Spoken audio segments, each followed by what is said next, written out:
사랑과 은혜가 풍성하신 자비로우시고 은혜로우신 하나님 참으로 감사드립니다. 하나님을 알지 못하고 살아가는 이 불쌍한 사람에게 하나님의 말씀을 주시고 또 하나님의 사랑을 깨달을 수 있는 너무나 귀한 은혜를 주신 것을 감사드립니다. 하나님께서 늘 함께 해주심을 믿고 이 어렵고 힘든 인생길을 걷고 있습니다. 영원한 하늘 소망을 생각하며 또한 영원한 소망을 생각하며 기쁨과 감사함으로 이 길을 잘 걸어갈 수 있도록 도와주시기를 부탁드립니다. 특별히 학생 때에 주님의 사랑을 입고 이렇게 말씀을 듣고자 한 자리에 모였습니다. 하나님께서 말씀을 사모하는 마음을 더욱 이 시간 허락해 주시고 또 우리의 마음 문도 열어주셔서 이 시간 하나님께서 우리 각자에게 하시고자 하시는 그 말씀을 밝히 알고 그 뜻과 계획을 알 수 있는 귀한 시간 될 수 있도록 도와주시기를 원합니다. 하나님의 마음과 뜻만이 이 시간 전해지고 또한 그 말씀이 우리 마음 가운데 심겨져서 또 그 말씀이 우리의 삶을 변화시킬 수 있도록 또 이 시간 함께 해주시기를 부탁드립니다. 언제나 우리와 함께 하시고 언제나 우리를 사랑하시는 고마우신 예수님의 이름으로 기도드렸습니다. 아멘. 네, 같이 성경 말씀 찾겠습니다. 요한복음 16장입니다. 요한복음 16장 찾겠습니다.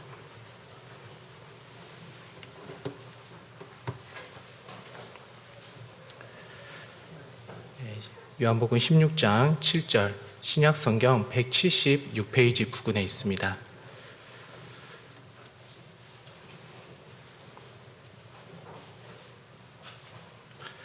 네, 찾으셨으면 제가 7절부터 15절까지 읽어드리도록 하겠습니다. 그러하나 내가 너희에게 실상을 말하노니 내가 떠나가는 것이 너희에게 유익이라. 내가 떠나가지 아니하면 보혜사가 너희에게로 오시지 아니할 것이요 가면 내가 그를 너희에게로 보내리니 그가 와서 죄에 대하여 의에 대하여 심판에 대하여 세상을 책망하시리라. 죄에 대하여라 함은 저희가 나를 믿지 아니하며 의에 대하여라 함은 내가 아버지께로 가니 너희가 다시 나를 보지 못하며 심판에 대하여라 함은 이 세상 임금이 심판을 받았음이니라. 내가 아직도 너희에게 이를 것이 많으나 지금은 너희가 감당치 못하리라. 그러하나 진리의 성령이 오시면 그가 너희를 모든 진리 가운데로 인도하시리니 그가 자의로 말하지 않고 오직 듣는 것을 말하시며 장래 일을 너희에게 알리시리라. 그가 내 영광을 나타내리니 내 것을 가지고 너희에게 알리겠음이니라. 무릇 아버지께 있는 것은 다 내 것이라. 그러므로 내가 말하기를 그가 내 것을 가지고 너희에게 알리리라 하였노라. 네, 인사드리겠습니다. 안녕하세요. 네, 반갑습니다. 처음 인사드리는 것 같습니다. 제 이름은 장하다입니다. 네, 이렇게 좀 특이한 이름이어서 아마 미리 알고 계시는 분들이 있을 수도 있을 것 같습니다. 작년까지는 전라남도에 있는 순천교회에서 이렇게 교제하고 말씀 배우다가 올해 이렇게 서울중앙교회에서 함께 말씀 배우고 교제하게 됐습니다. 사실 오늘 이렇게 중고등부 공과를 한다고 해서요, 많은 걱정도 하고 많이 긴장하는 가운데 섰습니다. 그런데 방금 시작할 때 그 찬양처럼 나의 가는 길 주님 인도하시네 라는 말씀이 너무나 많은 또 위로와 힘을 주시는 것 같고, 또 오늘 방금 특송해 주신 그 내용 중에 그 가사를 보니까요, 정말 이렇게 한 피로 구원받은 형제 자매님들 정말 영원한 가족이라고 또 생각하니까 한결 마음이 좀 더 가벼워졌습니다. 그래서 이렇게 서울에서 함께 교제할 수 있게 돼서 너무나 반갑고, 또 너무나 훌륭한 이렇게 형제자매님들과 함께 이 시간 말씀 배울 수 있게 돼서 하나님께 큰 감사가 되는 것 같습니다. 식사하시고 많이 졸릴 시간이잖아요. 지금 이 시간이 걱정됩니다. 네. 오늘 주제가 성령이어서요. 더 많은 그 졸음과 이런 싸움이 있지 않을까라는 생각이 사실은 좀 듭니다. 서로 힘내서 말씀으로 좀 교훈받는 시간이 되었으면 좋겠습니다. 제가 방금 긴 본문 말씀을 좀 읽었습니다. 그 중에 16장 13절 말씀은 우리 함께 같이 읽도록 하겠습니다. 그러하나 진리의 성령이 오시면 그가 너희를 모든 진리 가운데로 인도하시리니 그가 자의로 말하지 않고 오직 듣는 것을 말하시며 장래일을 너희에게 알리시리라. 진리의 성령이 오시면 그가 너희를 진리 가운데로 인도하시리니 라고 말씀을 하셨습니다. 진리의 성령. 여러분들은 성령 하면은 이제 어떤 생각이 좀 드세요? 성령.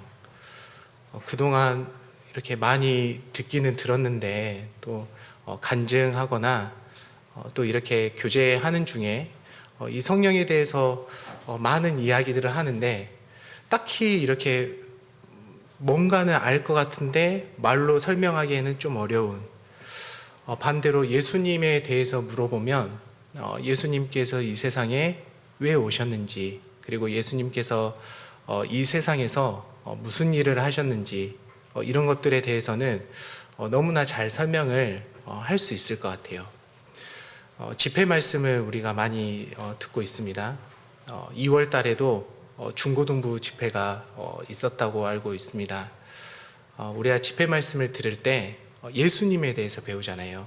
하나님에 대해서 배우고, 그래서 하나님과 예수님에 대해서는 정말 이렇게 개념이 조금 더 명확하고 또 설명하기도 좀 쉬운데, 성령에 대해서는 사실은 그렇게 우리가 함께 배울 수 있는 기회들이 많지는 않은 것 같습니다. 그래서 저도 준비하는 가운데 많은 개인적으로 공부가 좀 됐고, 그래서 이 시간에 정말 성령은 누구이신지, 그리고 그 성령이 하시는 일은 무엇인지, 오늘 공과 제목을 보니까 내 안에 계신 주 성령님인데요. 성령님은 내 안에 계신다고 하는데 정말 그런 부분들을 우리가 같이 살펴보면서 교훈을 받으면 좋겠습니다. 성령은 누구실까요? 네, 성령은 보혜사라고 하십니다. 요한복음 16장 그 7절 말씀을 보면, 그러하나 내가 너희에게 실상을 말하노니 내가 떠나가는 것이 너희에게 유익이라. 내가 떠나가지 아니하면 보혜사가 너희에게로 오시지 아니할 것이요. 보혜사가 나옵니다. 그래서 요한복음 14장 이 앞장을 좀 넘겨보면요, 14장 26절, 요한복음 14장 26절을 보면 보혜사 곧 아버지께서 내 이름으로 보내실 성령, 네, 보혜사는 곧 성령이라고 말씀을 하고 있습니다. 보혜사는 그 헬라어로 파라클레토스라고 합니다. 그래서 다른 사람을 돕거나 변호하기 위해서 이렇게 부름을 받은 사람, 위로자 또는 중보자라는 뜻을 가지고 있다고 합니다. 성령은 나를 도와주시는 분, 그리고 나를 위로하시는 분, 그리고 나를 변호하시는 분이라고 생각하시면 될 것 같아요. 그리고 성령은 진리의 영, 그리고 진리의 성령이라고도 합니다.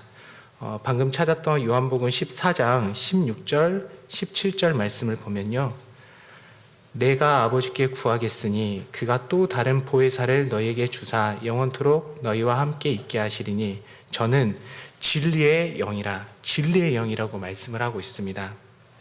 그리고 요한복음 16장 13절 앞으로 보면요, 아까 같이 읽었죠. 그래서 그러하나 진리의 성령이 오시면, 네, 성령을 진리의 영, 그리고 진리의 성령이라고도 말씀을 하고 있습니다.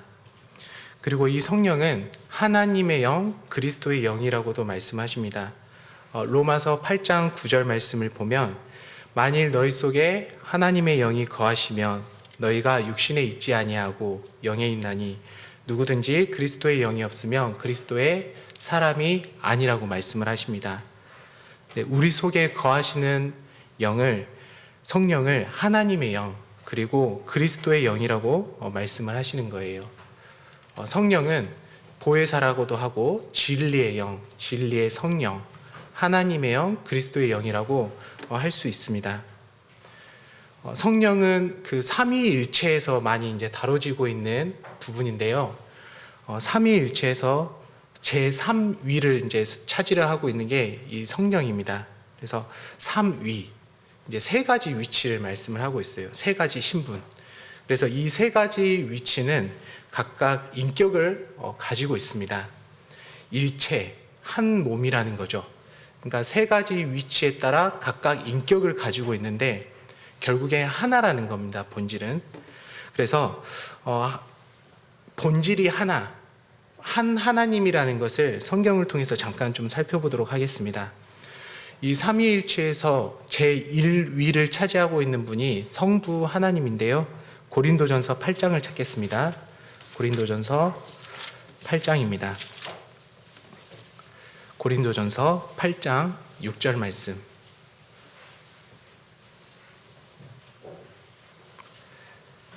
고린도전서 8장 6절 말씀 제가 읽겠습니다. 그러나 우리에게는 한 하나님 곧 아버지가 계시니. 네, 여기까지 읽겠습니다. 한 하나님이 계신다고 하고 곧 아버지가 계신다라고 하셨습니다. 하나님을 아버지라고 표현을 하고 있는 거예요. 제1위 성부 하나님. 하나님은 아버지의 모습을 가지고 있습니다. 그리고 삼위일체에서 제2위는 예수님, 성자 예수님을 가리키고 있는데요. 로마서 9장입니다. 로마서 9장 5절 말씀입니다. 로마서 9장 5절. 신약성경 251페이지입니다. 로마서 9장 5절. 네, 여기도 제가 읽겠습니다. 조상들도 저희 것이요 육신으로 하면 그리스도가 저에게서 나셨으니. 그리스도가 저희에게서 나셨다고 했습니다. 육신으로 하면 그리스도가 저희에게서 나셨으니. 예수 그리스도를 말씀을 하고 있습니다. 그런데 이 예수 그리스도에 대해서 뒤에 설명을 하고 있죠. 저는 만물 위에 계셔 세세의 찬양을 받으실 하나님이시니라. 아멘. 네, 예수 그리스도께서도 하나님이시라고 말씀을 하고 있습니다. 예수님은 사람의 모양을 입고 오신 하나님이에요. 그래서 빌립보서 2장 5절 6절 우리가 잘 아는 말씀인데 너희 안에 이 마음을 품으라 곧 그리스도 예수의 마음이니 그는 근본 하나님의 본체시나. 예수 그리스도의 마음에 대해서 설명하면서 그는 근본 하나님의 본체라고 말씀을 하고 계세요. 그래서 예수님도 하나님이라는 것을 성경이 말씀을 하고 있습니다. 그러면 삼위일체에서 제3위를 차지하고 있는 오늘의 주제, 이 성령님은 사도행전 5장을 한번 같이 찾아보겠습니다. 사도행전 5장입니다.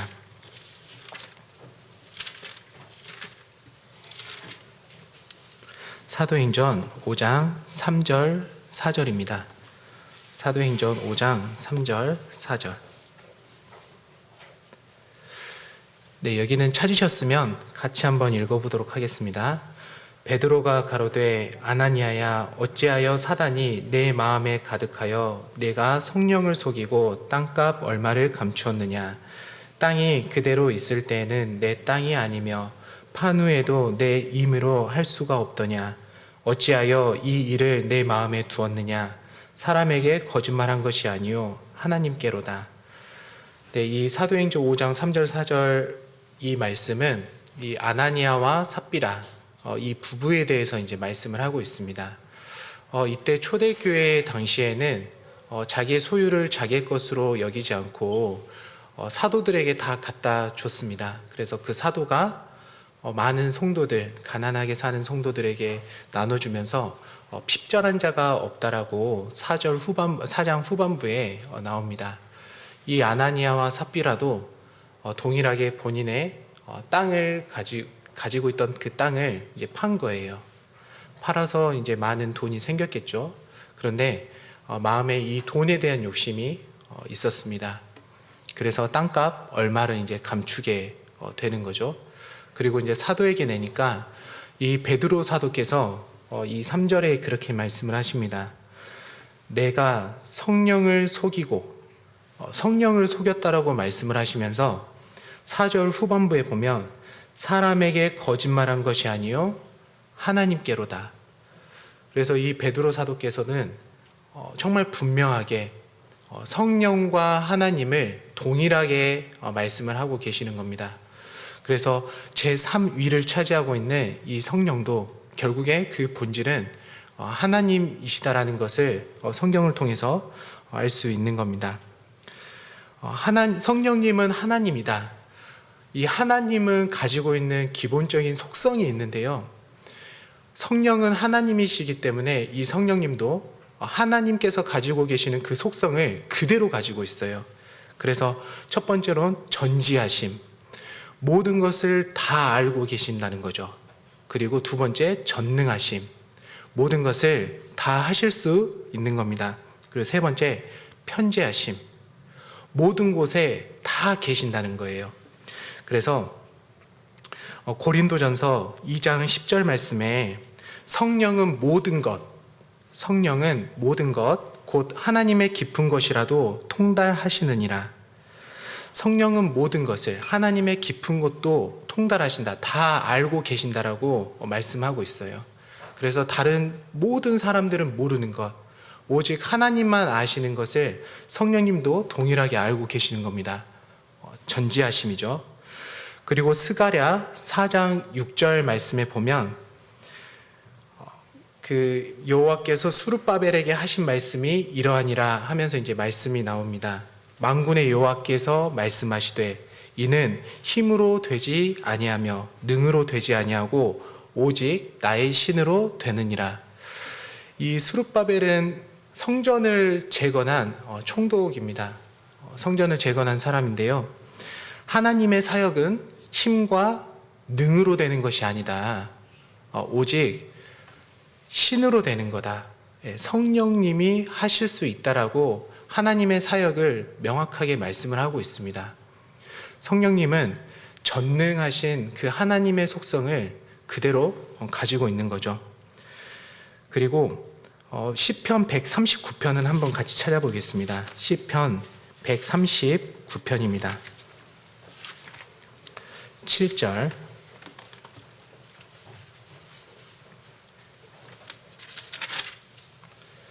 시편 139편 7절입니다. 네, 제가 읽겠습니다. 내가 주의 신을 떠나 어디로 가며 주의 앞에서 어디로 피하리이까? 내가 주의 신을 떠나 어디로 가며, 이 시편 그 139편의 처음을 딱 보면 다윗의 시라고 나옵니다. 다윗의 고백입니다. 내가 주의 신을 떠나, 이 주의 신 성령을 말씀하고 계시죠. 그래서 성령을 떠나 어디로 가며, 성령을 떠나서 갈 수 있는 곳은 아무것도 없다. 모든 곳에 성령이 다 계신다라는 성령의 그 편재하시는 속성에 대해서도 말씀을 하고 있습니다. 이 속성에 대해서 우리가 살펴보면서 성령이 전지하시고 편재하시기 때문에 지금 이곳에서 말씀 듣는 우리의 모습도 다 보고 계시다는 교훈을 받을 수 있는 거예요.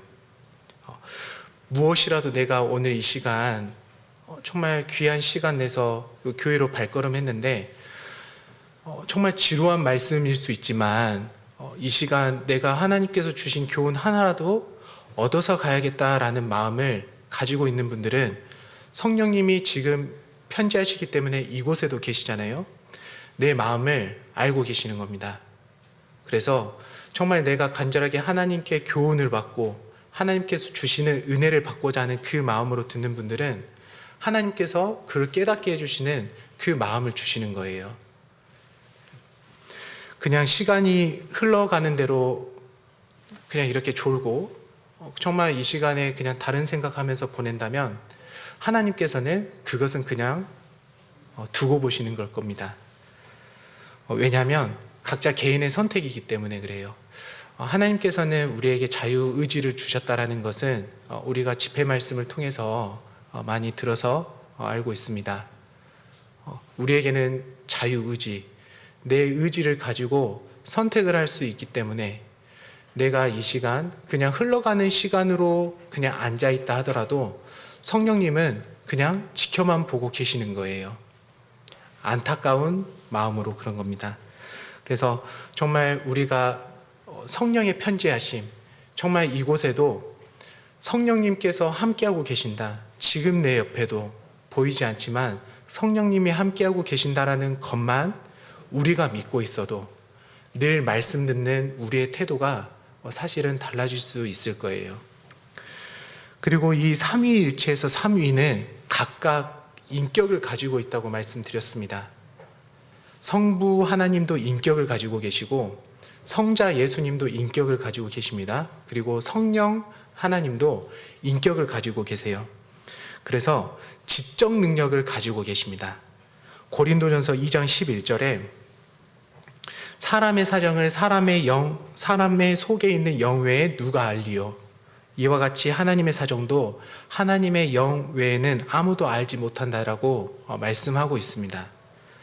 하나님의 영은, 성령은 아무도 알지 못하는 것을 알고 있는 그 지적 능력을 가지고 계세요.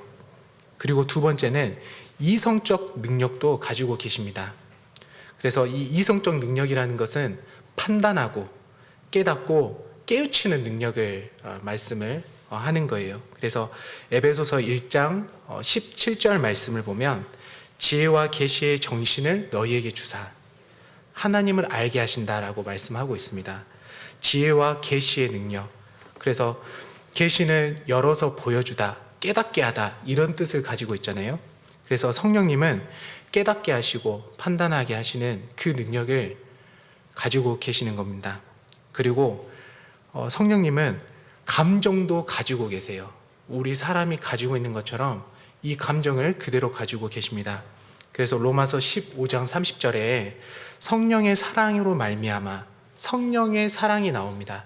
이 성령님은 사랑을 가지고 있어요. 내가 가지고 있는 사랑처럼 사랑을 가지고 있습니다. 그리고 에베소서 4장 30절에 하나님의 성령을 근심하게 하지 말라. 성령님은 근심하기도 하십니다. 내가 근심하듯이 성령님은 이 근심하는 이 인격적인 속성을 가지고 계시는 거예요. 그리고 의지적인 능력도 가지고 있습니다. 사람도 의지를 가지고 있죠. 그래서 비록 졸리는 이 시간에 내가 졸지 않고 잘 들어야겠다. 마음을 딱 굳게 먹고 의지를 다지면 그 내가 마음먹은 대로 행하는 거잖아요. 마찬가지로 성령님도 의지를 가지고 있습니다. 고린도전서 12장 11절에 한 성령이 행하사 그 뜻대로 각 사람에게 나눠주신다라고 말씀을 하고 있습니다. 성령이 그의 뜻을 가지고 있다. 그리고 그 뜻대로 나눠주신다라는 겁니다. 의지를 나타내고 있는 거죠. 그래서 이 성령은 삼위일체에서 제3위의 그 하나의 독립된 인격체입니다. 그래서 지적 능력, 이성적 능력, 그리고 감정적 능력, 의지적 능력들의 그런 속성들을 가지고 있는 거예요. 이 삼위일체는 사실 이해하기가 너무 어렵습니다. 그래서 어느 정도 이해를 돕기 위해서 나무에 대해서 설명을 하기도 하잖아요. 나무는 뿌리, 줄기, 가지가 있는데 각각 따로 있지만 결국에 하나다. 이런 설명을 하기도 하고 물도 고체, 기체, 액체로 존재하지만 결국에 본질은 물이다. 사실 이렇게 표현을 하지만 이게 모든 것을 다 설명해 주지는 못하는 거예요. 이 삼위일체에 대해서는 우리가 좀 올바른 태도를 가질 필요가 있습니다. 그래서 이 삼위일체에 대한 우리의 첫 번째 태도는 우리의 한계를 사실은 좀 인정을 할 필요가 있어요. 우리는 많은 한계 속에서 살고 있죠. 우리는 시간적 한계 속에서 살고 있고 공간적인 한계에서도 살고 있습니다. 그리고 우리의 지적인 능력도 한계가 있죠. 그래서 이 많은 한계 속에서 우리가 살고 있기 때문에 우리 사람의 지혜와 사람의 지식과 사람의 생각으로 하나님이 하실 수 있는 일, 하나님의 지혜, 하나님의 지식을 다 알기는 사실은 어려운 거예요. 그래서 고린도전서 13장에 보면 우리가 지금은 부분적으로 안다. 지금은 우리가 이 세상에서 살아갈 때 부분적으로만 알고 있는 겁니다. 우리는 다 알지 못해요. 많이 성경에 대해서 우리가 늘 배우고 공부하지만 사실 이 세상 살아갈 때는 우리는 부분적으로만 아는 겁니다. 그런데 머지않아 주님 오셔서 우리가 주님 앞에 섰을 때 그때는 온전히 안다. 우리가 얼굴과 얼굴을 대해서 보는 것처럼 지금 저와 여러분도 얼굴을 보고 있잖아요. 너무나 선명하게 잘 보고 있습니다. 그것처럼 너무나 명확하고 너무나 선명하게 너무나 확실하게 볼 수 있을 때가 있습니다. 그래서 우리가 삼위일체에 대해서 가져야 될 올바른 태도는 내 지식으로는 하나님의 모든 것을 다 알 수는 없다. 하지만 성경 그대로 믿는다. 왜냐하면 하나님은 진실되시고 또 거짓이 없는 분이라는 것을 우리가 많은 성경을 통해서 알고 있기 때문에 진실되고 정말 거짓이 없는 그 말씀을 있는 그대로 내가 믿는 것, 그게 하나님께서 사실 우리에게 바라시는 태도일 거라고 생각을 합니다. 그러면 삶 위에 하나님은 무슨 일을 하고 있느냐? 우선 성부 하나님은 창세전에 교회를 택하는 일을 하셨습니다. 그래서 에베소서 1장 4절 말씀을 보면 창세전에 그리스도 안에서 우리를 택하사라고 말씀을 하셨습니다. 그래서 하나님께서 예수 그리스도를 보내서 우리를 구원하시고 그래서 주님의 몸된 교회를 세우실 것을 계획하시고 예정을 하신 겁니다. 그리고 성자 예수님은 이 성부 하나님께서 계획하시고 예정하신 그 일, 이 땅에 오셔서 죄인들을 위해서 죄를 대속하시고 그 십자가에 죽어주시는 그 일, 그 일을 하시고 구원을 완성하시기 위해서 이 땅에 오신 겁니다. 그래서 사도행전 2장 23절 말씀을 보면 그가 하나님의 정하신 뜻과 미리 아신 대로 내어준 바 되었다라고 말씀을 하고 계신 겁니다. 그래서 성자 예수님께서는 성부 하나님께서 계획하신 그 일을 위해서 오신 겁니다. 그러면 성령 하나님, 오늘은 성령에 대해서 배우고 있는데 이 성령 하나님은 무슨 일을 하시냐? 첫 번째는 구원을 받게 하는 일을 하고 계십니다. 요한복음 3장 5절 말씀 찾겠습니다. 요한복음 3장 5절입니다.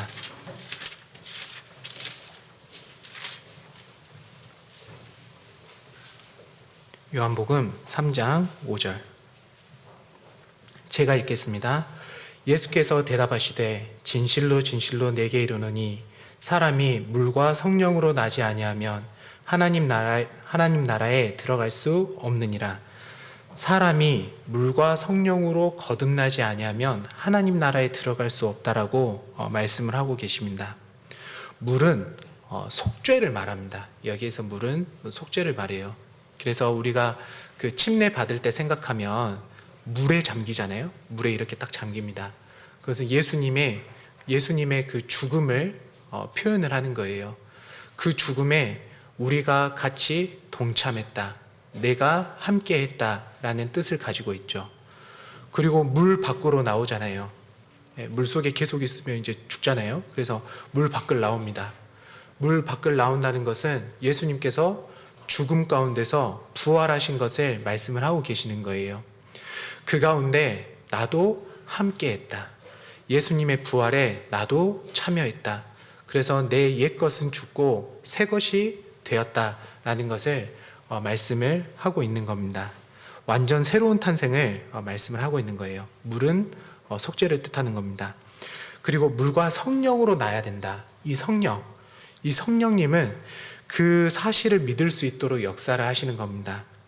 속죄의 역사, 이 속죄의 역사가 있어야 하고 그 다음에 성령의 역사, 이 속죄해 주셨던 그 일을 깨달아 믿게 해주시는 그 일을 성령님께서 하고 계시는 겁니다.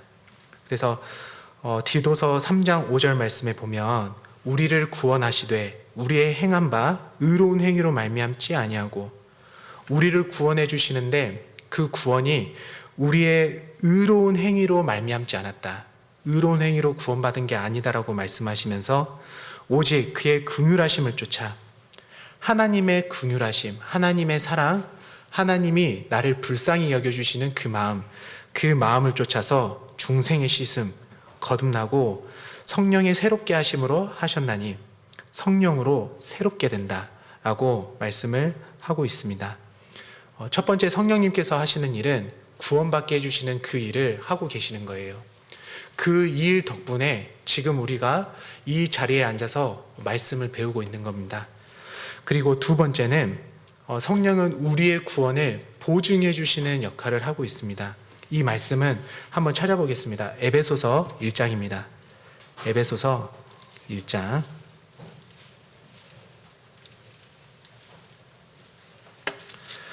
에베소서 1장 13절 말씀입니다. 에베소서 1장 13절 말씀 함께 읽겠습니다. 그 안에서 너희도 진리의 말씀 곧 너희의 구원의 복음을 듣고 그 안에서 또한 믿어 약속의 성령으로 인치심을 받았으니, 구원의 복음을 듣고 그리고 그 안에서 또한 믿어, 복음을 듣고 믿는 것이 구원입니다. 그래서 구원받으면 약속의 성령이 인쳐주신다. 이 인쳐준다는 것은 도장을 찍는다는 말인 거예요.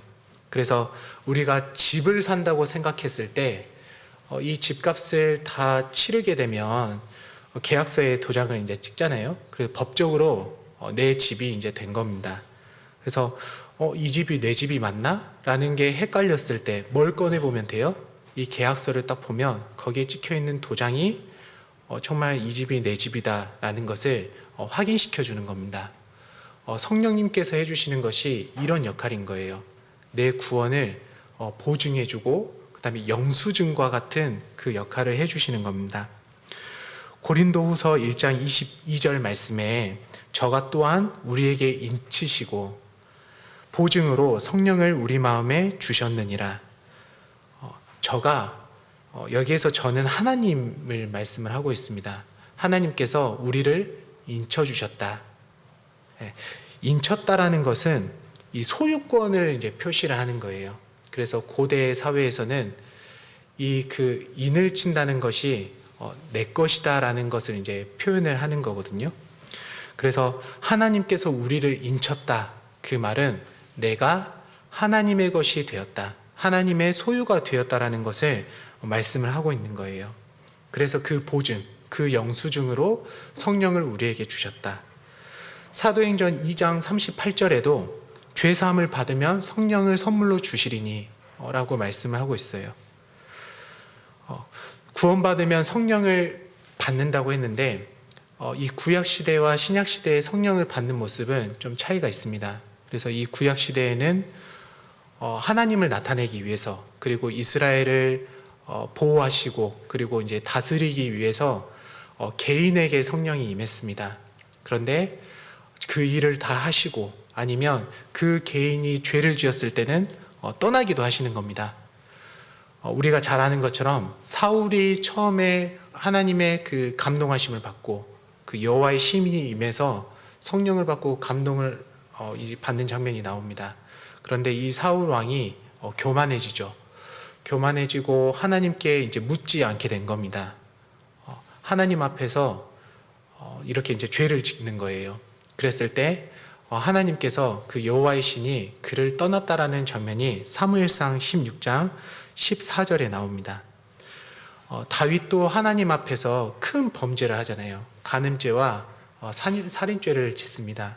그랬을 때 그 우리가 잘 아는 것처럼 시편 51편에 보면 주의 성신을 내게서 거두지 마옵소서 하는 이 고백이 나옵니다.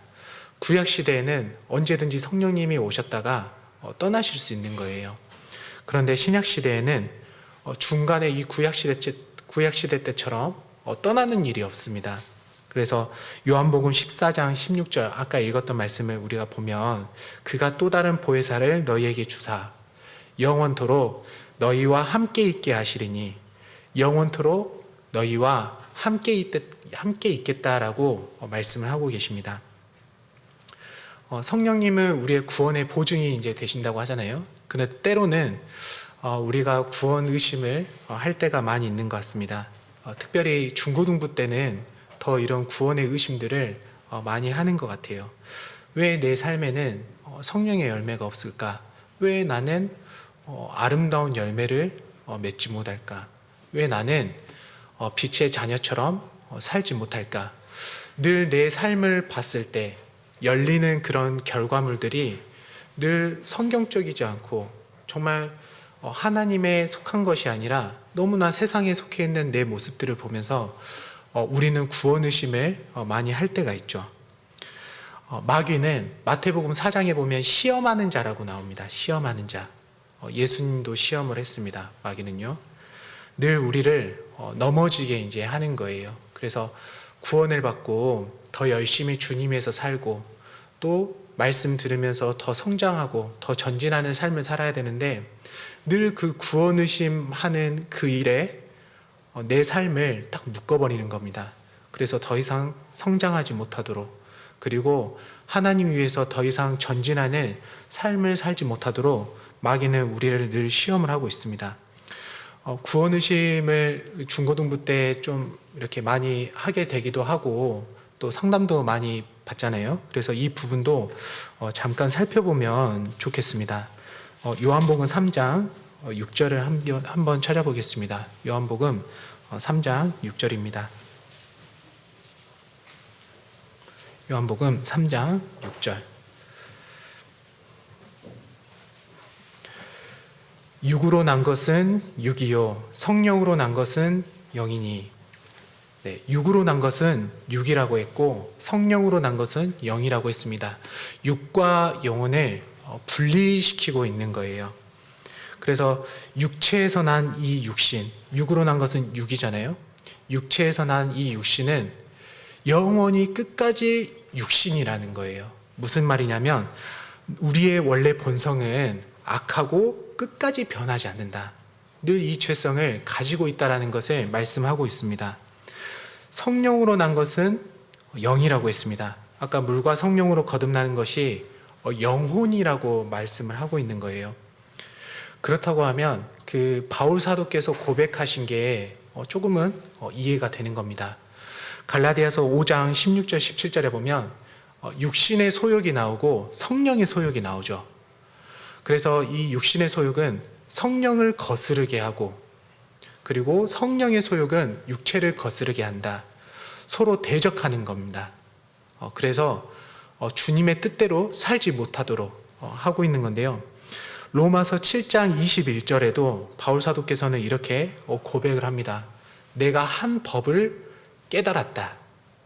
뭘 깨달았냐면 선을 행하기 원하는 나에게 악이 함께 있다. 선을 행하고 싶은 마음도 있고 악을 행하는 내 몸도 함께 있다라는 것을 바울 사도께서는 고백을 하고 계십니다. 구원받은 사람에게는 이 두 마음이 있다라는 것을 잊으면 안 돼요. 내 안에 두 마음이 있는지를 한번 좀 살펴보십시오. 혹시나 구원 의심이 된다면 하나님의 말씀에 순종하고자 하는 그런 마음이 있는지, 행위가 아니라 마음이 있는지를 한번 살펴봐야 됩니다. 하나님의 말씀을 듣는 걸 원하는지, 읽는 걸 원하는지, 그리고 교제가 있을 때 나가야겠다라는 그런 마음이 있는지, 그리고 내 옆에 구원받지 못한 많은 사람들이 있는데 정말 전도해야 된다라는 그런 마음들이 내 안에 있는지 한번 살펴보세요. 그 마음이 있다면 그것이 내 안에 성령님이 와 계신다라는 확실한 증거가 되는 겁니다. 내 안에 하나님에 대한 마음이 있는데 왜 내 삶 가운데서는 그러면 아름다운 열매를 맺지 못하냐? 왜 성령의 9가지의 열매를 맺지 못하냐? 고민스럽죠. 그런데 아까 말씀드렸던 것처럼 우리는 육신의 소욕이 있고 성령의 소욕이 있습니다. 그래서 이 두 소욕은 늘 싸워요. 내 마음 안에서. 늘 싸웁니다. 그래서 교제를 가야 되는데 육신은 쉬고 싶은 거죠. 그래서 고민을 하게 되는 겁니다. 성령의 소욕만 있다면 고민하지 않고 나왔겠죠. 그런데 이 두 소욕은 늘 싸워요. 그럼 누가 이겨요? 힘이 센 소욕이 이기게 되어 있는 겁니다. 내가 내 삶 가운데 아름다운 열매를 맺지 못하고 성령의 9가지 열매를 맺지 못했다. 그렇다는 것은 성령의 소욕과 육신의 소욕이 나에게 있는데 성령의 소욕이 힘이 없는 거예요. 늘 육신의 소욕이 나를 주장하고 있는 겁니다. 그렇기 때문에 육신에 속한 것들이 계속 나와요.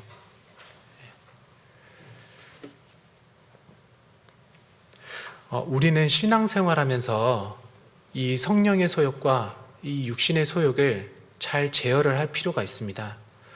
내 삶 가운데서 아름다운 열매를 맺히기 위해서는 성령의 소욕의 힘을 당연히 길러야겠죠.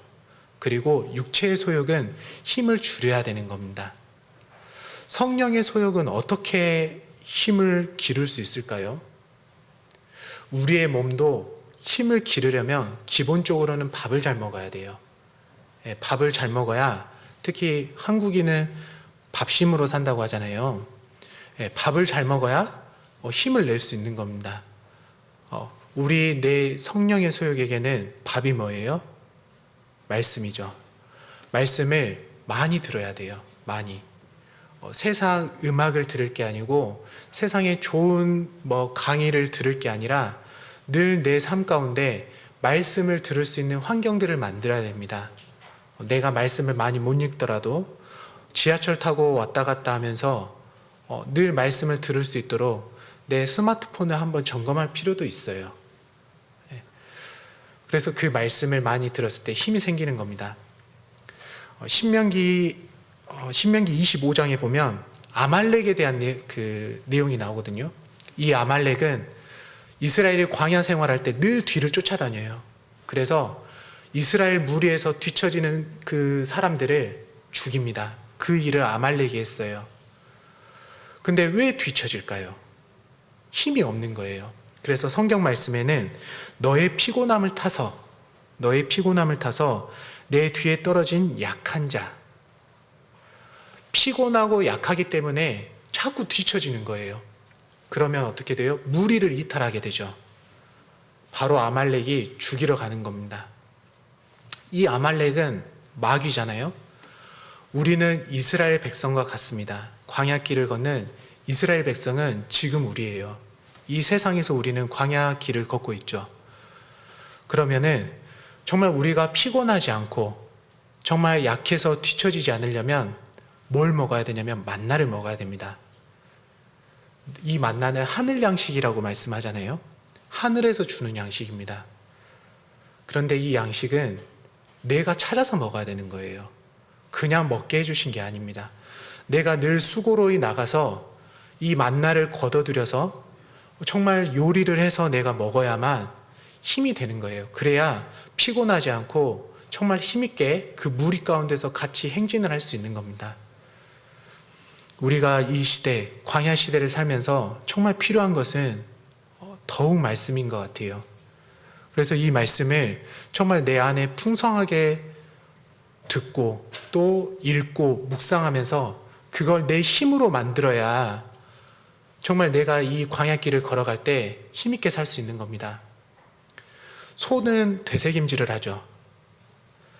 레위기 11장에 보면 정한 짐승, 부정한 짐승이 나옵니다. 이 소는 되새김질을 하면서 힘을 얻어요. 뭘 먹죠?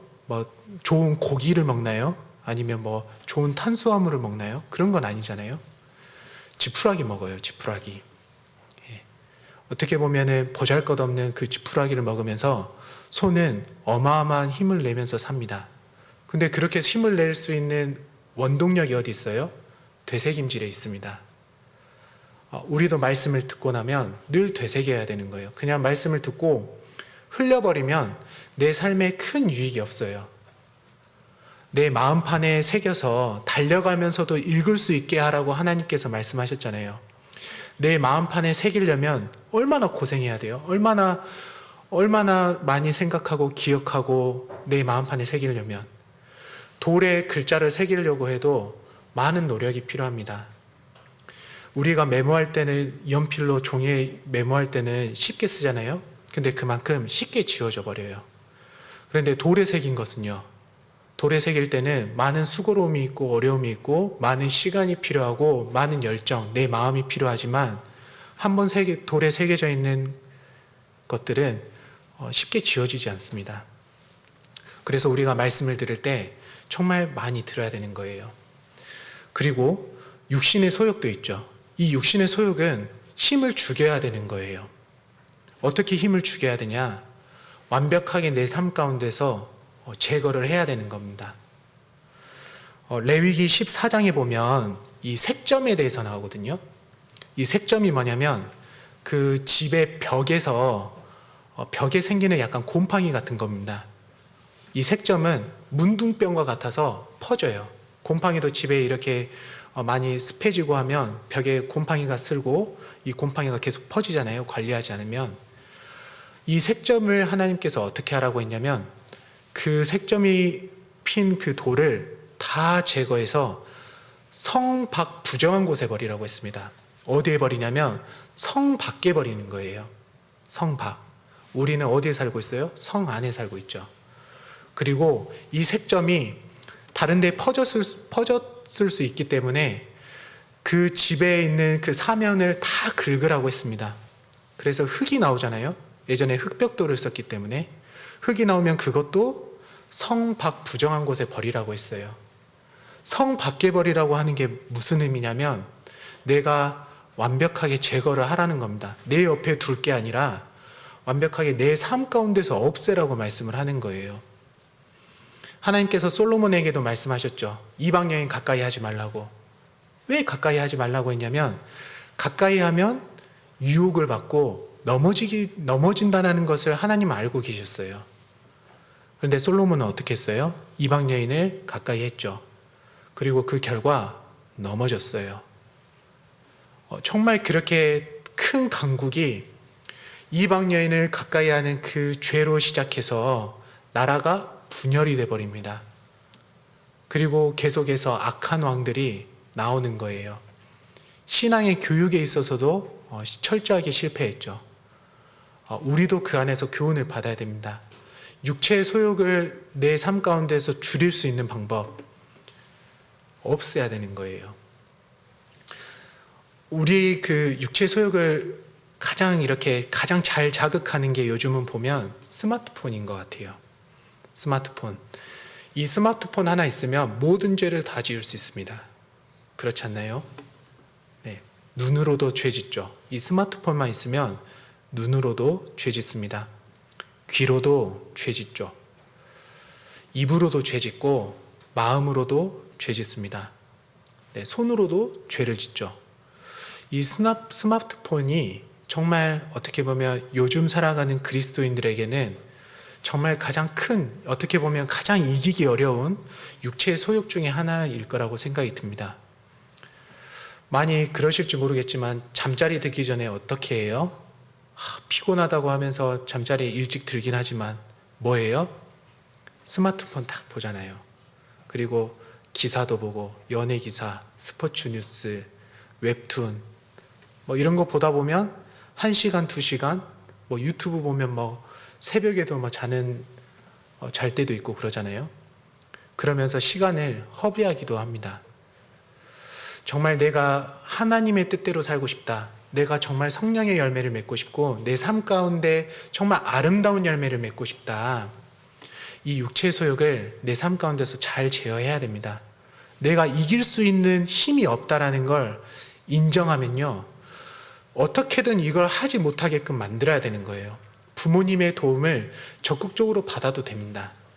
집에 가면 제가 사용하지 않도록 좀 통제 좀 해주세요.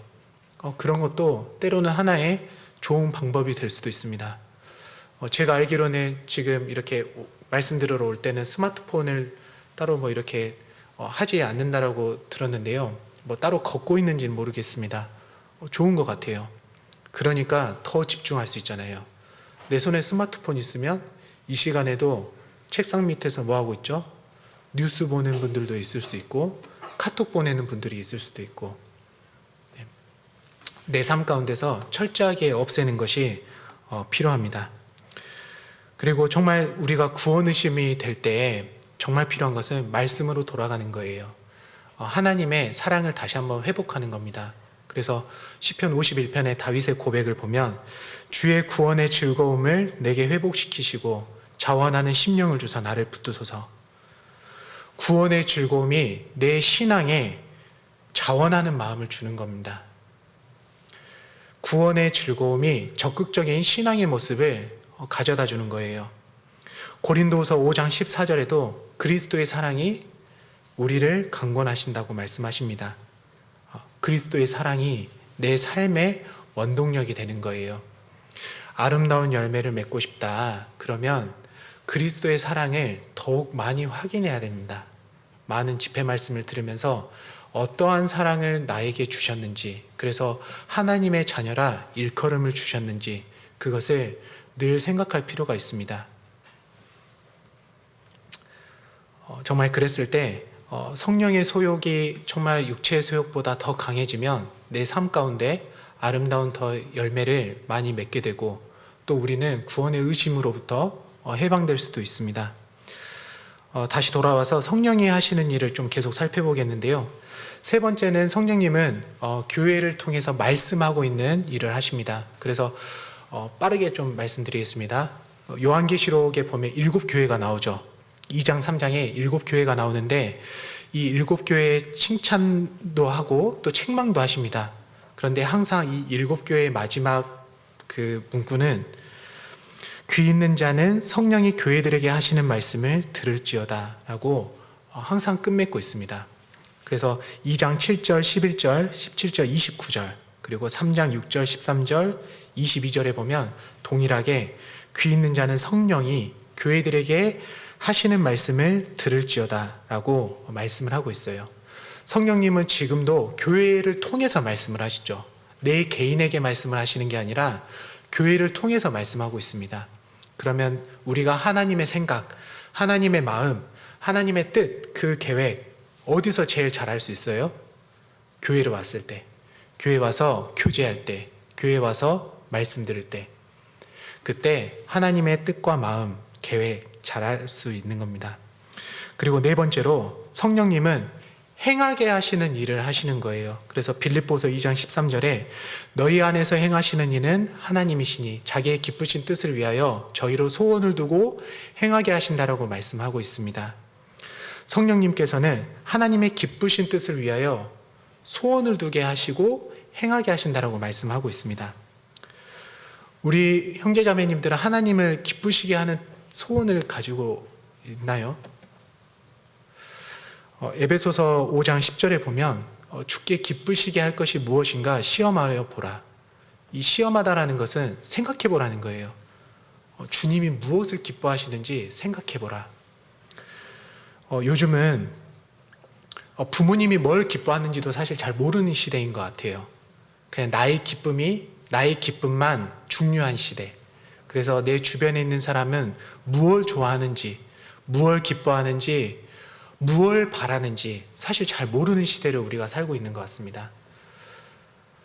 부모님, 눈에 보이는 부모님이 무엇을 기뻐하는지도 모르면서 우리가 산다면 눈에 보이지 않는 하나님, 그 하나님이 무엇을 기뻐하시는지, 무엇을 원하시고 무엇을 바라시는지, 지금 내가 어떠한 마음을 품고 살아가기를 원하시는지 당연히 모르겠죠.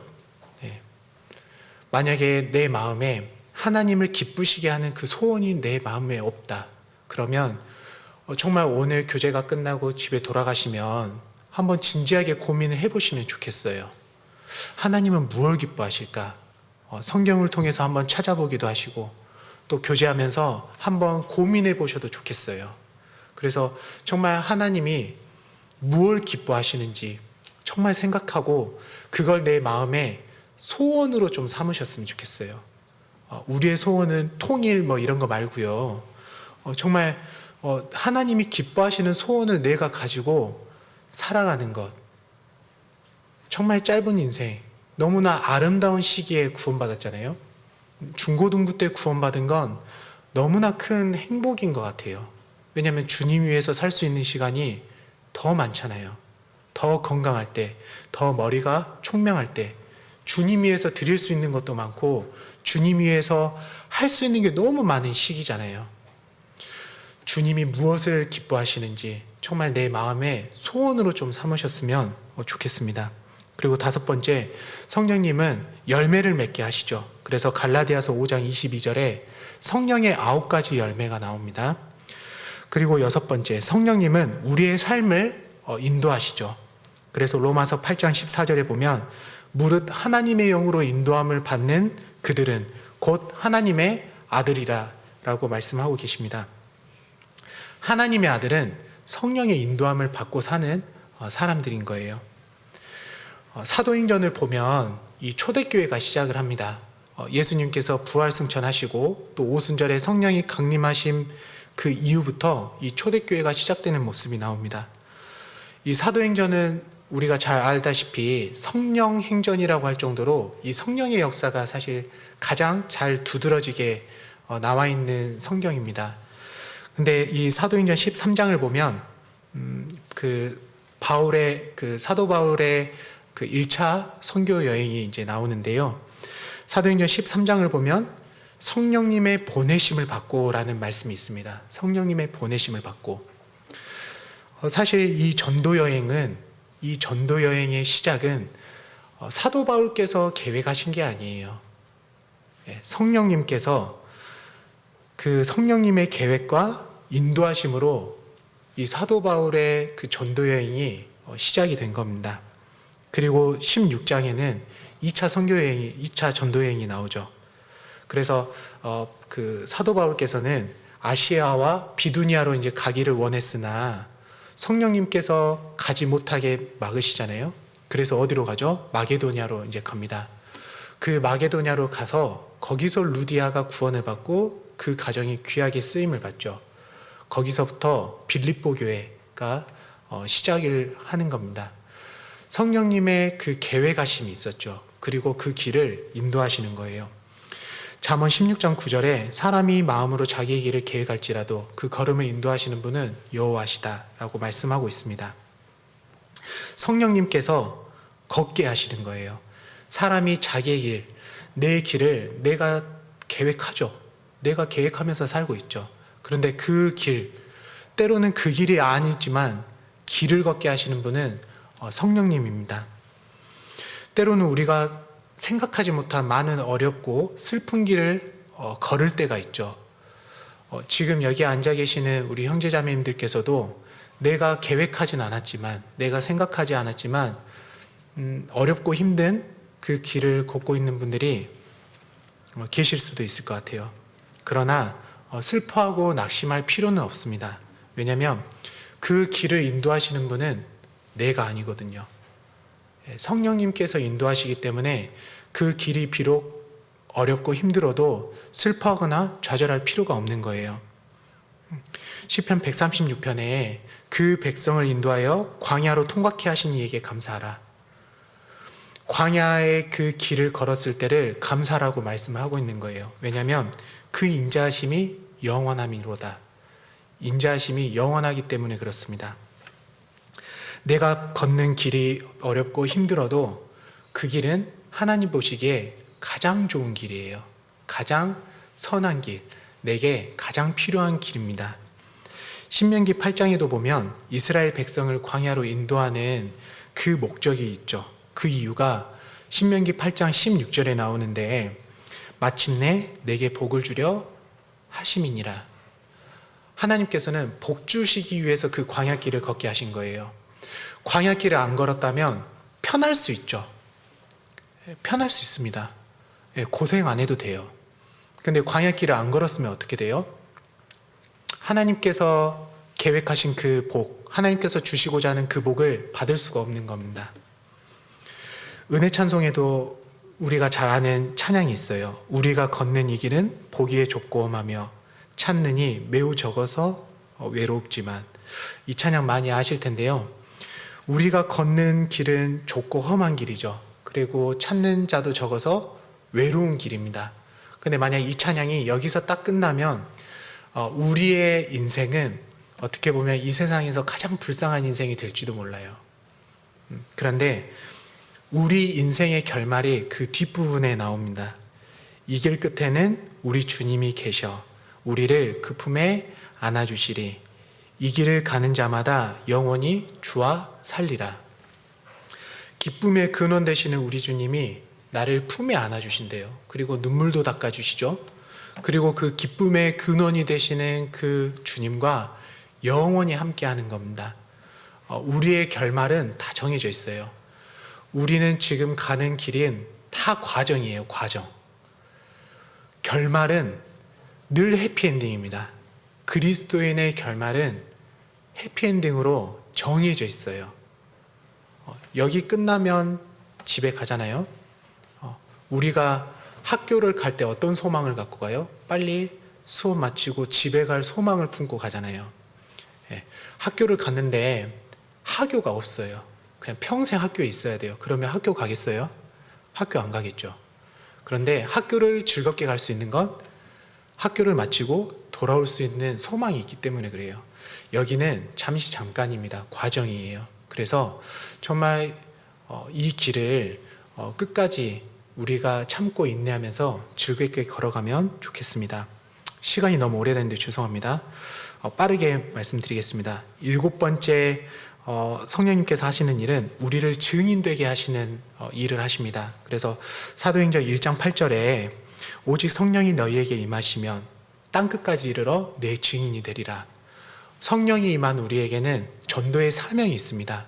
그래서 성령님께서는 우리를 통해서 전도하기를 원하시죠.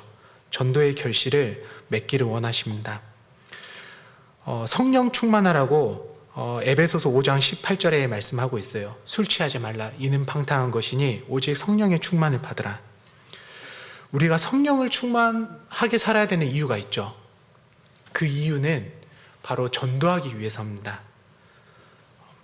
주님께서 십자가에서 나를 뭘로 불러주셨어요? 나를 보잘것없는 나를 사람 낚는 어부로 불러주셨습니다. 이 어부는 바다를 나가야 돼요. 그냥 육지에 있으면 안 됩니다. 그러면 어부가 아니에요. 어부는 바다로 나가야 돼요.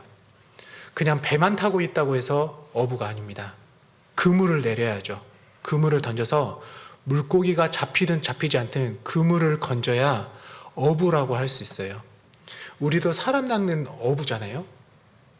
우리도 어부면 어떻게 해야 돼요? 어부가 바다로 나가듯이 그리스도인들은 세상으로 나가야죠. 세상에 있기만 한다고 해서 사람 낚는 어부가 되는 건 아닙니다. 말씀, 교제, 기도 이걸 잘한다고 해서 진정한 사람 낚는 어부라고 할 수는 없을 거예요. 어떻게 해야 돼요? 전도해야죠. 전도해서 정말 듣든지 아니 듣든지 에스겔서에 그렇잖아요. 하나님께서 너희가 듣든지 아니 듣든지 내 말을 그들에게 가서 고하라고 합니다. 우리의 역할은 전달하는 거예요. 십자가의 전달자. 내가 받은 그 십자가의 소망을, 그 십자가의 사랑을 세상에 아직 모르는 사람들에게 전하는 겁니다. 그 일을 우리가 해야 되기 때문에 성령 충만한 거예요. 그래서 베드로전서 3장 15절에 너희 마음에 그리스도를 주로 삼아 거룩하게 하고 너희 속에 있는 소망에 관한 이유를 묻는 자에게는 대답할 것을 항상 예비하되 온유와 두려움으로 하고.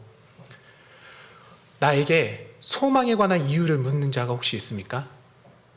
우리는 대부분 전도를 가서 하잖아요. 발로 가서 말로 전합니다. 물론 올바른 전도의 모습이에요.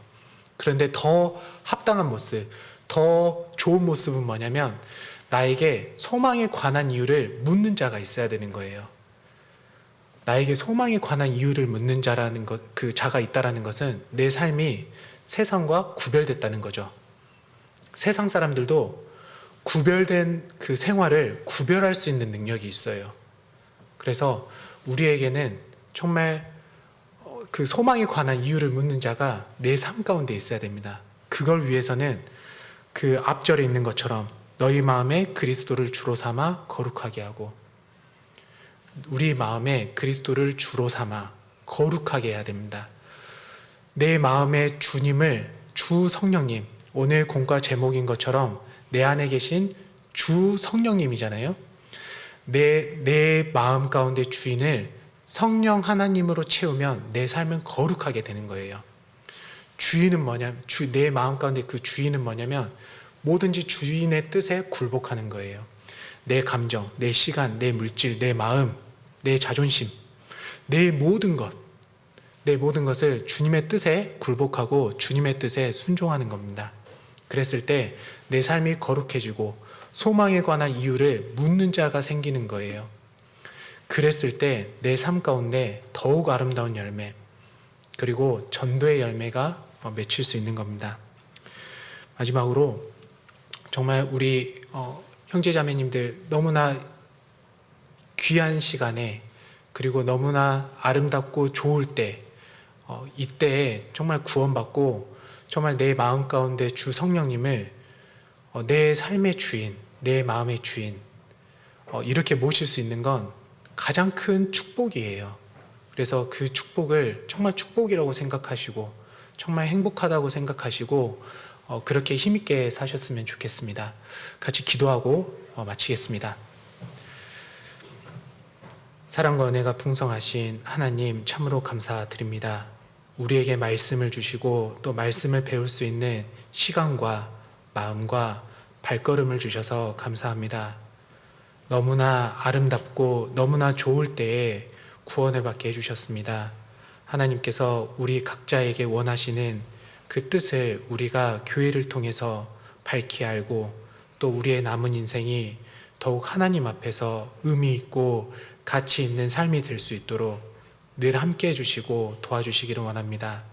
언제나 함께 해주신 하나님께 감사드리며 늘 우리와 함께 하시고 사랑하시는 예수님의 이름으로 기도드렸습니다. 아멘. 감사합니다. 네, 말씀 전해주신 전도사님 감사합니다.